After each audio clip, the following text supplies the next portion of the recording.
ജനുവരി 16 ചൊവ്വാഴ്ച. മാർക്കോസ് 2:23 മുതൽ 28 വരെ വാക്യങ്ങൾ. സാബത്ത് ആചരിക്കുന്നത് 10 കൽപ്പനകളിൽ ഒന്നാണ്. ദൈവം ലോകത്തെ സൃഷ്ടിച്ചതിൻ്റെ 7-ാം ദിവസം വിശ്രമിച്ചതിൻ്റെ സ്മരണയ്ക്കായി യഹൂദന്മാർ അന്ന് വിശ്രമ ദിനമായി ആചരിക്കുന്നു. വെള്ളിയാഴ്ച സൂര്യാസ്തമയത്തോടെ ശാബത്ത് ആരംഭിച്ച് ശനിയാഴ്ച സൂര്യാസ്തമയം വരെ നീണ്ടു നിൽക്കുന്നു. ഇത് കുടുംബത്തിനും സമൂഹത്തിനുമുള്ള സമയമാണ്. ഈ സമയത്ത് സിനഗോഗിലെ ശുശ്രൂഷകളിൽ നന്നായി പങ്കെടുക്കുന്നു. സാബത്ത് ദിവസം ഒരു ജോലിയും ചെയ്യാൻ പാടില്ല. പാചകം, ഡ്രൈവിംഗ് തുടങ്ങിയവ ഇതിൽ ഉൾപ്പെടുന്നു. ഓർത്തഡോക്സ് യഹൂദന്മാർ പാരമ്പര്യത്തോട് ചേർന്ന് നിൽക്കുകയും വെള്ളിയാഴ്ച സൂര്യാസ്തമയത്തിന് ശേഷം ജോലികളൊന്നും ചെയ്യാതിരിക്കുകയും ചെയ്യും. അവർ മെഴുകുതിരികൾ പോലും കത്തിക്കുകയില്ല. ലോകത്തെവിടെയായിരുന്നാലും സാബത്ത് ആചരിക്കാൻ ശ്രമിക്കുന്നു. ഡ്രൈവിംഗ് ഒഴിവാക്കാൻ ഓർത്തഡോക്സ് ജൂതന്മാർ സാബത്ത് ദിവസം സിനഗോഗിലേക്ക് നടക്കുന്നു.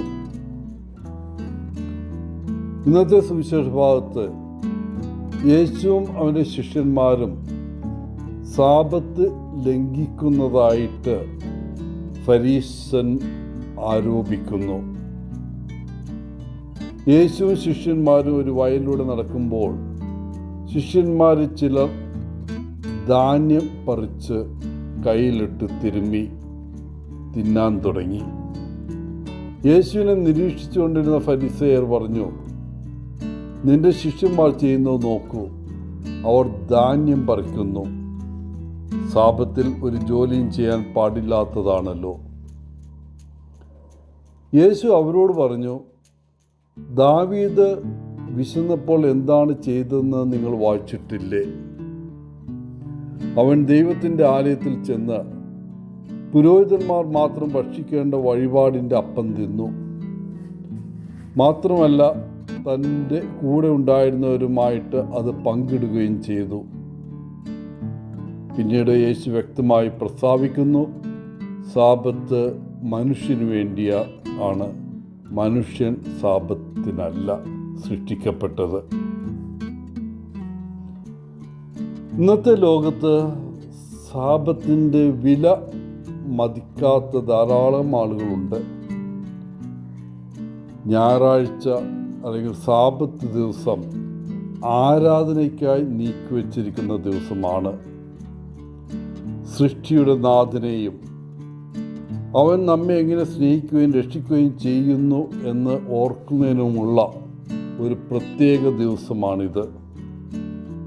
6 ദിവസത്തെ ജോലി, പഠനം അല്ലെങ്കിൽ വിനോദം എന്നിവയ്ക്ക് ശേഷം വിശ്രമിക്കാനുള്ള ഒരു പ്രത്യേക ദിവസമാണിത്.